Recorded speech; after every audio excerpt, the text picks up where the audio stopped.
Straight ahead on 12 News, a mother-baby reunion in Brooklyn Park with its share of twists and turns.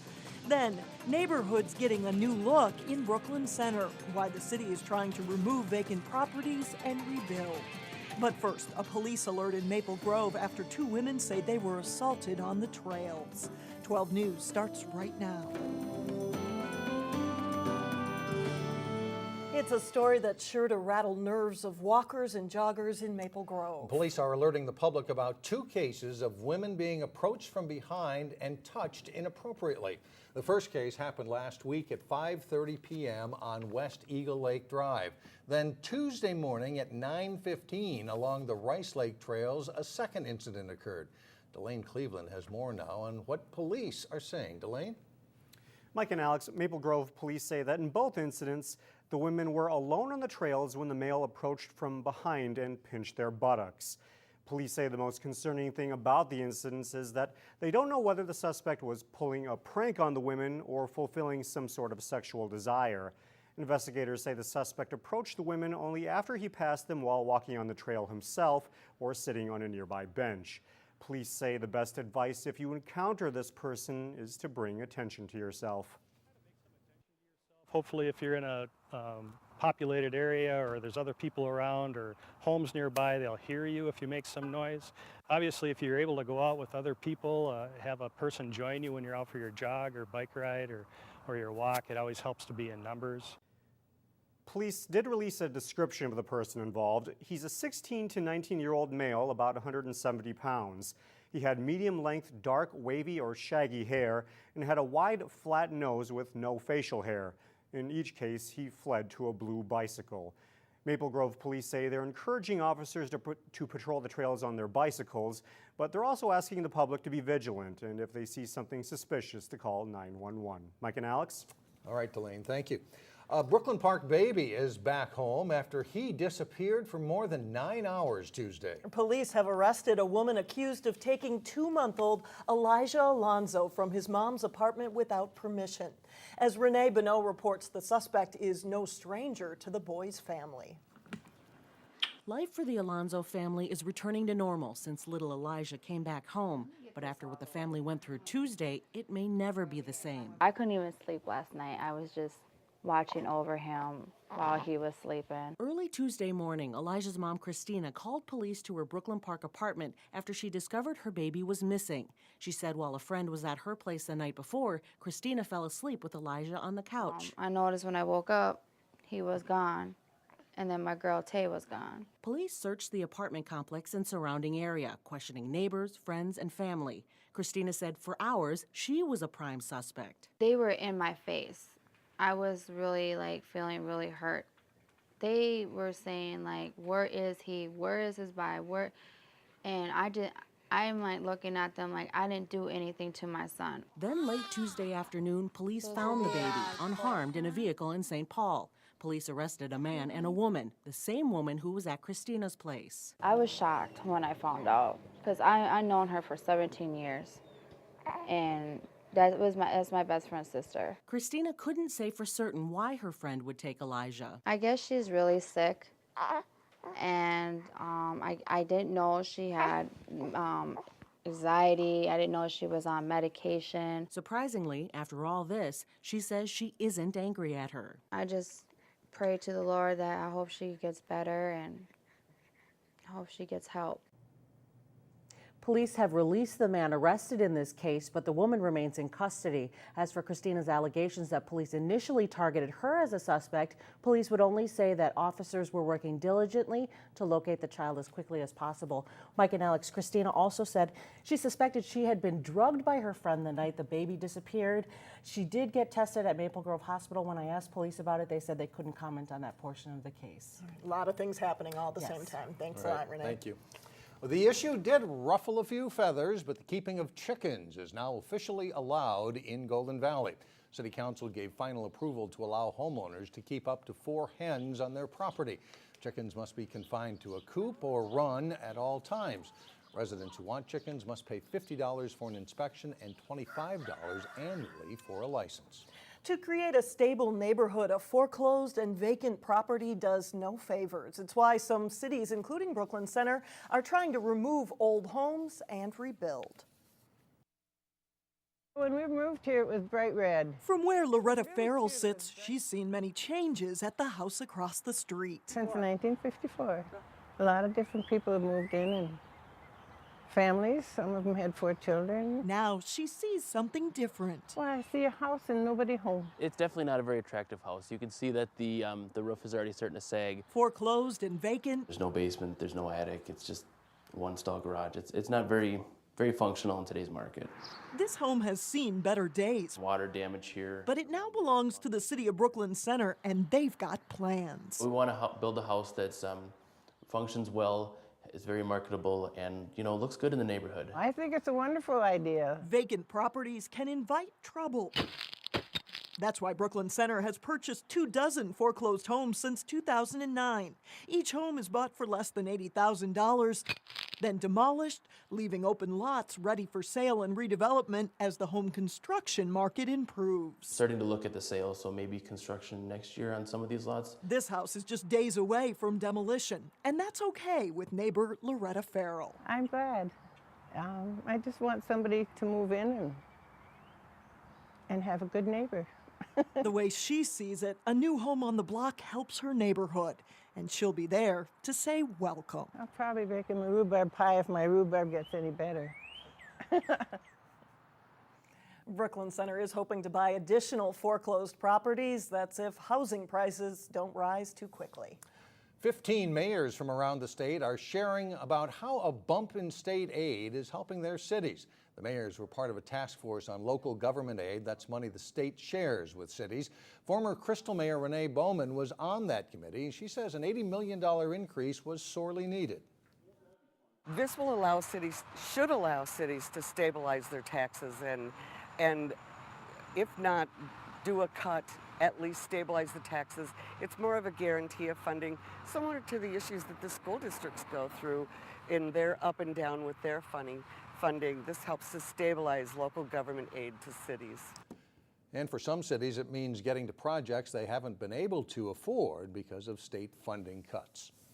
Well, the Hopkins School District is serving up something new to students this summer. As Sonia Goins explains, a food truck is hitting the road to fill an important need. Would you like some tartar sauce for your fish today? Yeah, all right. Hot meals on a truck. There you go, kiddo. Thank you. And best of all, they're free. We're not selling the great burgers and the Korean barbecue, but what we're offering is very nice. It's not fancy, but the Hopkins School District is serving up some good eats this summer. We have items like oven-fried chicken and taco salad. We'll be serving pizzas and hot dogs. I like the beans and the broccoli. The district got a $25,000 grant from Second Harvest Heartland to buy the food truck. We're bringing the food to them instead of them coming to us. Tomatoes, black olives, beans, broccoli, oranges. The truck makes 2 stops a day. A little bit of everything? Yes, please. The idea is to roll into areas where there's a higher concentration of poverty. This is just the first week, but each day they're serving up more meals. And that's a good thing when you consider the number of students on the free and reduced lunch program. We have about 38% of our students who are on the free and reduced lunch program.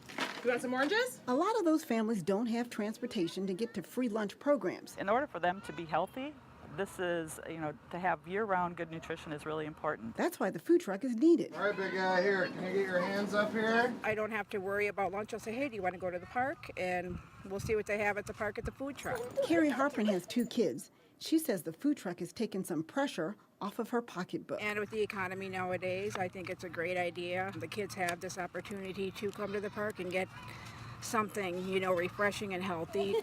The happy. So far, students and parents seem to be excited about the food truck. Gets the kids going without going home for lunch.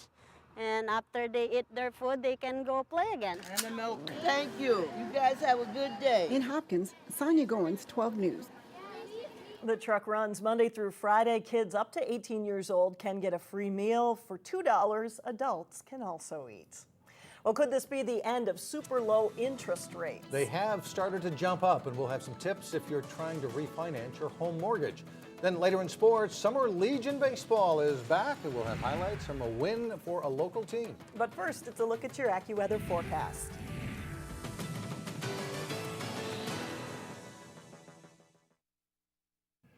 They were at historic lows, but now mortgage rates are starting to creep up. In fact, mortgage rates have climbed to the highest level in more than a year, creating urgency for homeowners to refinance. But you do want to be careful if you do refinance. Reporter Shannon Slatton shares some safeguards in today's Money Savers. If you are thinking about refinancing your home, there are a lot of good deals out there, but Dan Hendrickson with the Better Business Bureau is here to tell us buyer beware. Dan, what sort of complaints are you guys seeing on both refinancing and loan modification? A lot of cases, companies tell customers, well, we can fix everything kind of magically, no matter what your situation, and they ask for upfront fees, and that's a big red flag right there. Under FTC rules, any company cannot charge an upfront fee until they provided a service. So if they start telling you right away, well, we need $2,000 to get the ball rolling, you know it's heading down a bad road for you. Who should you avoid if you're looking to refinance? Well, the internet's a good place to maybe start your search, but again, you'll see a lot of websites that have these flashy, we'll help you. We can, no matter what's going on, we can help you out. So it's really good to do your investigation, check out companies, banks, institutions at bbb.org, make sure they have a good background, track record, and you can trust them, of course. What other red flags, if you're going through this process, should you be wary of? Well, anyone that tells you stop communicating with your lender and only work with us, or especially make your payments to us, that's the last thing you want to do. The first thing you want to do actually is talk to your lender or your mortgage holder and say, look, I'm having problems. They want to work with you. Foreclosures are not in their best interest either. So in a lot of cases, they're able to work things out and maybe find an alternative arrangement. So anyone who says, hey, just deal with us now, not your bank, that's a big red flag. All right, and what type of lender should you look for if you're looking to refinance? Well, again, you want to make sure that there's a solid track record there. Dealing locally is not a bad idea. We hear from a lot of people who say, well, I found this great website, but the company's in California, and then things go wrong, and suddenly the company just shuts off communications, and there you are. So maybe a company you can drive to, a bank or mortgage company, you can walk in, talk to someone face-to-face, and kind of get a good feel. And you had a website to pass along to folks. Yeah, hopenow.com is a great website, provides a lot of resources for people who are in trouble with their mortgage, and works with a number of institutions to try and find solutions. All right, Dan Hendrickson with the Better Business Bureau, thanks for joining us today. Of course, we have more information posted on our website, 12.tv. When you get there, just click on Money Savers. All right, thanks, Shannon. Coming up, why you may have heard squeals of excitement at Crystal's City Hall. But first in sports, Jay Wilcox brings us the story of a baseball exchange as the game spreads from Robbinsdale to Africa. We'll have that and more in just a moment.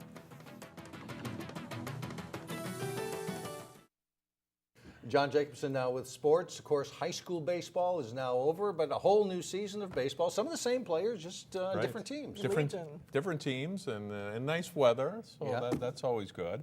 It wasn't a great high school season by their standards, but Maple Grove's baseball team did put together a strong playoff run to reach the Section 5 3A final. Some of the same players are hoping that momentum carries into the American Legion season. They faced Anoka in North Hennepin League play. In the bottom of the third, Maple Grove's Blake Whitecotton rips a base hit. Tyler Field trots home for a 3-0 Maple Grove lead. To the top of the fourth, Anoka running on Nate Gilman. The Maple Grove catcher fires to second for the out, ending the inning. In the bottom of the fourth, Joe Franta drops in a 2-out hit to score Corey Pallion. Franta goes to third base on this play on a throwing error.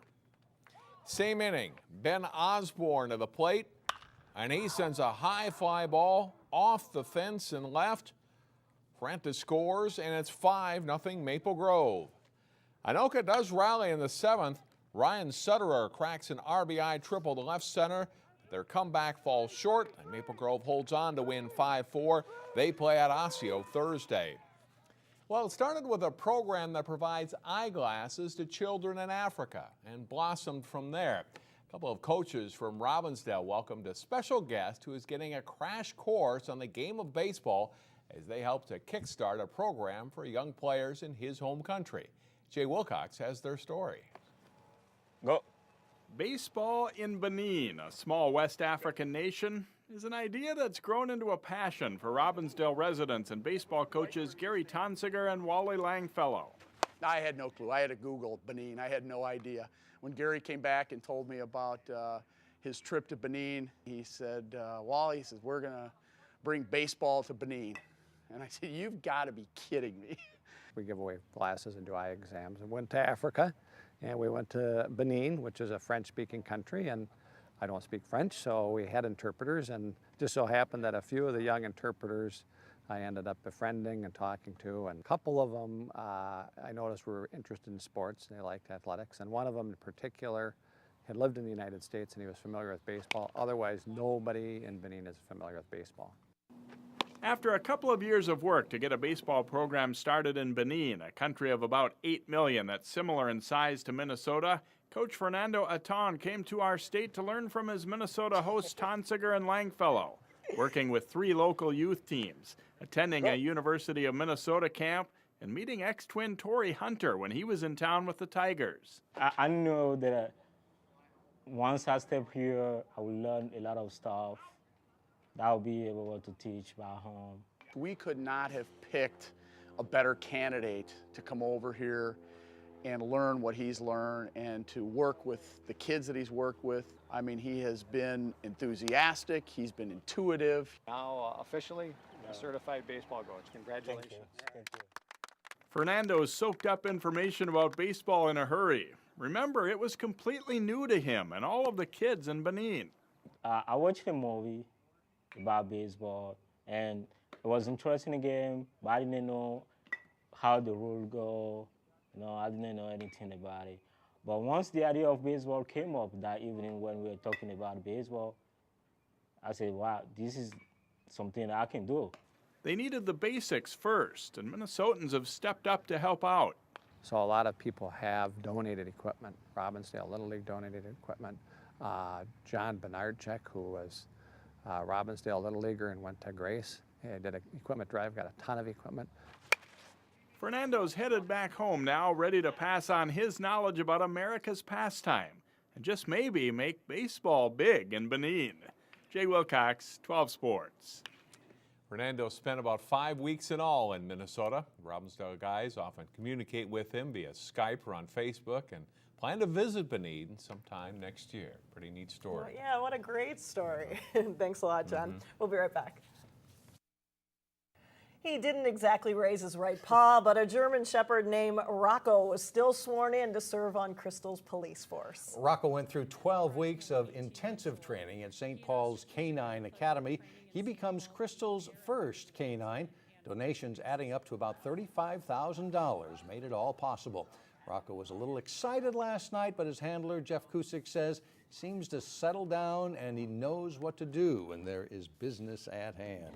He is trained in tracking and apprehension, and I understand he will be trained in finding illegal drugs soon. All right, comes from Slovakia, More right? that's right, more to come. That's it for now. Thanks for joining us, everyone. We'll see you back here tomorrow.